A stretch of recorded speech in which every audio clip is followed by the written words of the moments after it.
ಈಗ ನೆಕ್ಸ್ಟ್ ಸುದ್ದಿಗೆ ಹೋಗೋಣ. ಅದು ಕಾಂಗ್ರೆಸ್ ವಿಚಾರಣೆ. ಕಾಂಗ್ರೆಸ್ನಲ್ಲಿ ದಿನೇ ದಿನೇ ಕಗ್ಗಂಟಾಗ್ತಾ ಇದೆ ಟಿಕೆಟ್ ಹಂಚಿಕೆ ಪ್ರಕ್ರಿಯೆ. ಫಸ್ಟ್ ಲಿಸ್ಟ್ ಏನೋ ಅನೌನ್ಸ್ ಮಾಡಿಬಿಟ್ಟು, ಯಾಕೆಂದ್ರೆ ಅದು ಕ್ಲಿಯರ್ ಆಗಿತ್ತು. 124 ಕ್ಷೇತ್ರಗಳಿಗೆ ಯಾವುದೇ ರೀತಿಯಾದಂಥ ಅಷ್ಟಾಗಿ ವಿರೋಧ ಇರದಂಥ ಹಿನ್ನೆಲೆಯಲ್ಲಿ ಯಾವುದೇ ಬಣ ರಾಜಕೀಯ ಮಾಡಿದ್ರು ಯಾರನ್ನ ಈಗ ಟಿಕೆಟ್ ಕೊಟ್ಟಿದ್ರಲ್ಲ ಅವ್ರಿಗೆ ಕೊಡಬೇಕಾಗಿತ್ತು. ಸೊ ಹೀಗಾಗಿ 124 ಕ್ಷೇತ್ರಗಳಿಗೆ ಕ್ಲಿಯರ್ ಮಾಡಿಬಿಟ್ರು. ಆದರೆ ಉಳಿದಿರುವಂಥ 100 ಕ್ಷೇತ್ರಗಳಿದಾವಲ್ಲ, ಇದು ಕಬ್ಬಿಣದ ಕಡಲೆ ಆಗ್ಬಿಟ್ಟಿದೆ. ಒಂದೊಂದು ಕ್ಷೇತ್ರದಲ್ಲೂ ಕೂಡ 8 ರಿಂದ 10 ಜನ ಆಕಾಂಕ್ಷಿಗಳು ಅದರ ಜೊತೆಗೆ ಬಣ ರಾಜಕೀಯ ಲಾಭಿಯನ್ನ ಮಾಡ್ತಾ ಇದ್ದಾರೆ. ನನ್ನ ಕಡೆಯವ್ರಿಗೆ ಕೊಡಬೇಕು, ನನ್ನ ಕಡೆಯವ್ರಿಗೆ ಕೊಡಬೇಕು ಅಂತ ಪಟ್ಟನ್ನ ಹಿಡಿದಿರುವಂಥದ್ದು. ಸೊ ಹೀಗಾಗಿ ಕಗ್ಗಂಟಾಗ್ಬಿಟ್ಟಿದೆ. ದಿಲ್ಲಿಯಲ್ಲಿ ಕಾಂಗ್ರೆಸ್ ನಾಯಕರು ಸರ್ಕಸ್ ಮಾಡ್ತಾ ಇದ್ದಾರೆ. ಪ್ರತಿ ಕ್ಷೇತ್ರಗಳಿಗೂ ಕೂಡ 2 ರಿಂದ 3 ಹೆಸರು ಕಳಿಸ್ಬೇಕು, 2 ರಿಂದ 3 ಹೆಸರು ಫೈನಲ್ ಮಾಡಿ, ಅದಾದ್ಮೇಲೆ ಸಿಂಗಲ್ ನೇಮ್ ಅನ್ನ ಫೈನಲ್ ಮಾಡೋಣ ಅಂತ ಹೇಳ್ತಾ ಇದ್ದಾರಂತೆ. ಆಕ್ಚುಲಿ ಇಲ್ಲಿ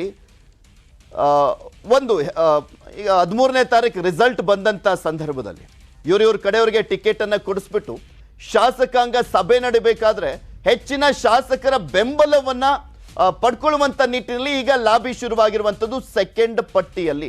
ಸೊ ಹೀಗಾಗಿನೇ ತಡವಾಗ್ತಾ ಇದೆ. ಇದ್ರ ಬಗ್ಗೆ ಇನ್ನಷ್ಟು ಮಾಹಿತಿಯನ್ನು ನೀಡ್ತಾರೆ ನಮ್ಮ ಪ್ರತಿನಿಧಿ ಶಿವಪ್ರಸಾದ್. ನಮ್ಮ ಜೊತೆ ನೇರ ಸಂಪರ್ಕದಲ್ಲಿ ಜಾಯಿನ್ ಆಗ್ತಾ ಇದ್ದಾರೆ. ಶಿವಪ್ರಸಾದ್, ನೋಡ್ತಾ ಇದ್ವಿ ನಿನ್ನೆನೆ ರಿಲೀಸ್ ಆಗಬೇಕಾಗಿದ್ದಂತ ಪಟ್ಟಿ ಸಾಕಷ್ಟು ನಿರೀಕ್ಷೆ ಇತ್ತು, ಆಗುತ್ತೇನೋ ಸುಮಾರು ಒಂದು 39 ಕ್ಷೇತ್ರಗಳಿಗೆ ಅಂತ. ಯಾಕೆ ತಡ ಆಗ್ತಾ ಇದೆ, ಏನಲ್ಲಿ ಯಾವ ರೀತಿಯಾಗಿ ಪೈಪೋಟಿ ನಡೀತಾ ಇದೆ, ಯಾಕೆ ಸ್ಟಾಪ್ ಆಗಿದ್ದು 2ನೇ ಪಟ್ಟಿ ಅಂತ?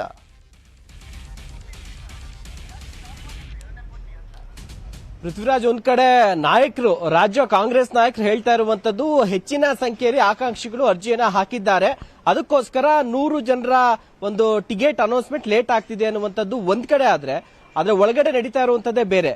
ಯಾಕೆಂದ್ರೆ ಫಸ್ಟ್ ಲಿಸ್ಟ್ ಅಲ್ಲಿ 124 ಜನರಿಗೆ ಟಿಕೆಟ್ ಅನ್ನೇನೋ ಅನೌನ್ಸ್ ಮಾಡಿದ್ರು, ಯಾವುದೇ ಹೆಚ್ಚಾಗಿ ಗೊಂದಲಗಳು ಕೂಡ ಆಗ್ಲಿಲ್ಲ, ಸಣ್ಣ ಪುಟ್ಟ ಬಂಡಾಯಗಳು ಮಾತ್ರ ಆಯ್ತು. ಆದ್ರೆ ಉಳಿದಂತ ಈ 100 ಜನರ ಲಿಸ್ಟ್ ಇದೆಯಲ್ಲ, ಇದೇ ಈಗ ಕಗ್ಗಂಟಾಗಿರುವಂತದ್ದು. ಒಂದ್ ಕಡೆ ಸಿದ್ದರಾಮಯ್ಯ ಅವ್ರಿಗೆ ಅವ್ರು ಕೇಳಿದಂತ ಕ್ಷೇತ್ರದ ಒಂದು ಟಿಕೆಟ್ ಇನ್ನೂ ಕೂಡ ಕನ್ಫರ್ಮ್ ಆಗೋದು ಡೌಟ್ ಅಂತಾನೆ ಹೇಳಲಾಗ್ತಾ ಇದೆ. ಕೋಲಾರ ಟಿಕೆಟ್ ಕಡೆ ಪಕ್ಷ ನನ್ನ ನಂಬ್ಕೊಂಡು ಬಂದಿರುವಂತಹ ನಾಯಕರುಗಳಿದ್ದಾರಲ್ಲ ಅವ್ರಿಗಾರು ಟಿಕೆಟ್ ಕೊಡ್ಸೋಣ ಅನ್ನುವಂಥದ್ದು. ಯಾಕಂದ್ರೆ ಫಸ್ಟ್ ಲಿಸ್ಟ್ 124 ಜನರಲ್ಲಿ ಹೆಚ್ಚಿನ ಸಂಖ್ಯೆಯಲ್ಲಿ ಡಿಕೆಶಿ ಬೆಂಬಲಿಗರಿಗೆ ಟಿಕೆಟ್ ಅನ್ನ ನೀಡಲಾಗಿದೆ. ಸಿದ್ದರಾಮಯ್ಯ ಬೆಂಬಲಿಗರಿಗೆ 2ನೇ ಲಿಸ್ಟ್ 100 ಜನರ ಲಿಸ್ಟ್ ಏನಿದೆಯಲ್ಲ ಅದರಲ್ಲಿ ಒಂದು ಟಿಕೆಟ್ ಅನ್ನ ನೀಡಲಾಗುತ್ತೆ ಅನ್ನುವಂತ ಹೇಳಿಕೆಗಳಿತ್ತು. ಇದರ ಜೊತೆಯಲ್ಲಿ ಯಾವಾಗ ಖಾಸಗಿ ಮಾಧ್ಯಮವೊಂದಕ್ಕೆ ಸಿದ್ದರಾಮಯ್ಯ ಅವರು ಹೇಳಿಕೆ ಕೊಟ್ಟಾಗ ಒಂದು ವಿಚಾರವನ್ನು ಪ್ರಸ್ತಾಪ ಮಾಡಿದ್ದಾರೆ, ಬಹಳ ಚರ್ಚೆಗೂ ಕೂಡ ಗ್ರಾಸವಾಗಿತ್ತು. ಶಾಸಕರ ಒಂದು ಹೈಕಮಾಂಡ್ ಹೇಳಿದ್ದೇ ನಿರ್ಧಾರ ಅಲ್ಲ ಸಿಎಂ ಆಯ್ಕೆಗೆ, ಶಾಸಕರ ಒಂದು ಅಭಿಪ್ರಾಯ ಕೂಡ ಮುಖ್ಯ ಅಂತೇಳಿ. ಸೊ ಈ ಹೇಳಿಕೆ ಬೆನ್ನಲ್ಲಿ ಮತ್ತಷ್ಟು ವಿಚಾರ ಕಗ್ಗಂಟಾಗಿದೆ. ಸೊ ಇದ್ರಲ್ಲೇ ಗೊತ್ತಾಗುತ್ತೆ ಯಾರ ಪರವಾಗಿರೋಂತವ್ರಿಗೆ ಟಿಕೆಟ್ ಸಿಕ್ಕಿದ್ರೆ ಅಲ್ಲ. ಹೌದು, 60 ಕ್ಷೇತ್ರಗಳಲ್ಲಿ ಆ ರೀತಿಯಾಗಿ ಕಗ್ಗಂಟಾಗಿರುವಂತದ್ದು ಹೌದು. ಆದ್ರೆ ನಿನ್ನೆ ರಣದೀಪ್ ಸಿಂಗ್ ಸುರ್ಜೇವಾಲಾ, ರಾಜ್ಯ ಕಾಂಗ್ರೆಸ್ ಉಸ್ತುವಾರಿ, ಡಿ.ಕೆ. ಶಿವಕುಮಾರ್, ಸಿದ್ದರಾಮಯ್ಯನವರು, ಇವ್ 3 ಜನರು ಹೊರಗೆ ಬಂದ್ಬಿಟ್ಟು ಇವತ್ತು ನೈಟ್ ಒಂದು ಸೆಕೆಂಡ್ ಲಿಸ್ಟ್ ಅನೌನ್ಸ್ ಆಗುತ್ತೆ ಅಂತ ಹೇಳ್ಬಿಟ್ಟು ಯಾಕೆ ಉಲ್ಟಾ ಹೊಡೆದ್ರು ಅಂತ. ಏನಾಯ್ತು ಅಂತದ್ದು ಉಲ್ಟಾ ಹೊಡಿಲಿಕ್ಕೆ?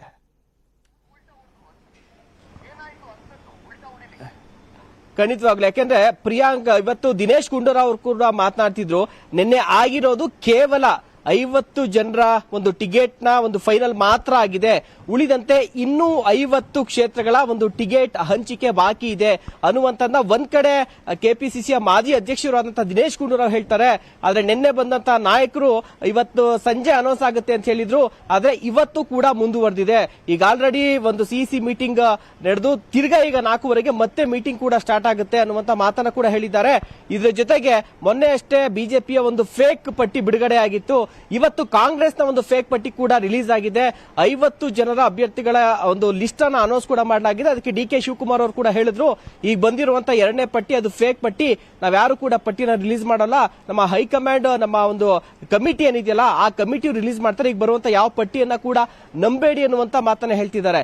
ಎಲ್ಲೋ ಒಂದ್ ಕಡೆ ಈ ಹಗ್ಗ ಜಗ್ಗಾಟಗಳ ನಡುವೆ ಈ ರೀತಿ 3ನೇ ವ್ಯಕ್ತಿಗಳಿಗೆ ಈ ರೀತಿಯಾದಂತಹ ಒಂದು ತಪ್ಪು ಸಂದೇಶವನ್ನ ಕಲ್ಪಿಸೋದಕ್ಕೆ ಈ ಫೇಕ್ ಪಟ್ಟಿಯನ್ನ ಬಿಡುಗಡೆ ಮಾಡುವಂತ ಸನ್ನಿವೇಶವೂ ಕೂಡ ಸೃಷ್ಟಿಯಾಗಿದೆ. ಈಗ ಉಳಿದಿರುವಂತಹ 100 ಟಿಕೆಟ್ ಇದೆಯಲ್ಲ, ಇದು ಒಂದೇ ಲಿಸ್ಟ್ ಒಳಗಡೆ ಅನೌನ್ಸ್ ಆಗುವಂತ ಸಾಧ್ಯತೆಗಳು ಬಹಳ ಕಡಿಮೆ ಅಂತಾನೆ ಹೇಳಲಾಗ್ತಾ ಇದೆ.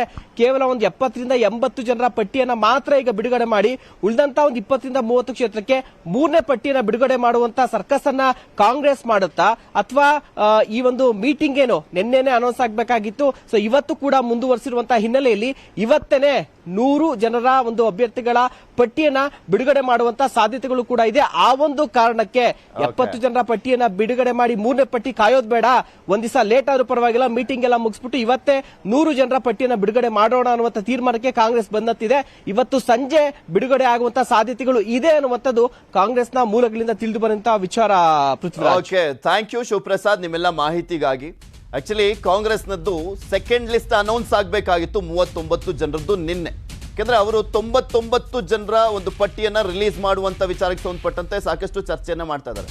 ಒಂದು ಕ್ಷೇತ್ರ ಅದು ಮೇಲುಕೋಟೆ ಕ್ಷೇತ್ರ, ಅಲ್ಲಿ ದರ್ಶನ್ ಪುಟ್ಟಣ್ಣಯ್ಯ ಇದ್ದಾರಲ್ಲ, ಅವರಿಗೆ ಸಪೋರ್ಟ್ ಮಾಡುವಂತ ನಿಟ್ಟಿನಲ್ಲಿ ನಿರ್ಧಾರ ಮಾಡಿದ್ದಾರೆ ಅಂತ ಹೇಳಲಾಗ್ತಾ ಇರುವಂತ ಹಿನ್ನೆಲೆಯಲ್ಲಿ. ಆದ್ರೆ 39 ಜನರ ಲಿಸ್ಟ್ ಆದ್ರೂ ಅನೌನ್ಸ್ ಆಗ್ಬೇಕಾಗಿತ್ತಲ್ಲ, ಯಾಕೆ ಆಗ್ಲಿಲ್ಲ ಅಂದ್ರೆ ಪ್ರಮುಖವಾಗಿ ಕೆಲವೊಂದು ಕ್ಷೇತ್ರಗಳಲ್ಲಿ ಬಿಜೆಪಿಗೆ ಒಂದು ಗಟ್ಟಿ ಅಭ್ಯರ್ಥಿಗಳಿಲ್ಲ, ಸ್ಟ್ರಾಂಗ್ ಕ್ಯಾಂಡಿಡೇಟ್ಸ್ ಇಲ್ಲ. ಸೊ ಹೀಗಾಗಿ ನಾವೇನಾದ್ರೂ ಅನೌನ್ಸ್ ಮಾಡಿಬಿಟ್ರೆ ಇಲ್ಲ ಆಲ್ರೆಡಿ 3-4 ಜನ ಪ್ರಮುಖವಾದಂತ ಅಭ್ಯರ್ಥಿಗಳಿದ್ದಾರಲ್ಲ, ಅವ್ರು ಜಂಪ್ ಆಗ್ಬಿಡ್ತಾರೆ.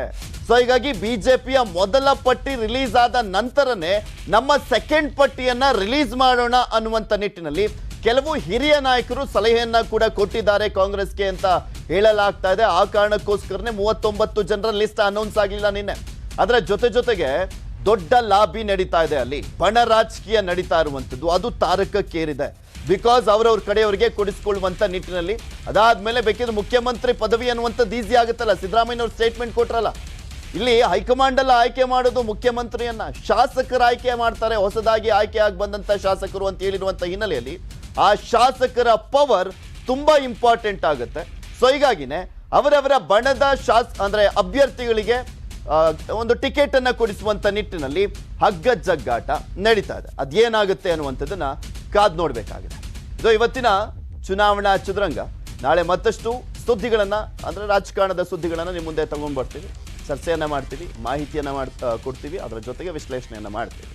ನೋಡ್ತಾ ಇರಿ ನ್ಯೂಸ್ 18, ಜಾಲ ನಮ್ಮದು, ಬಲ ನಿಮ್ಮದು.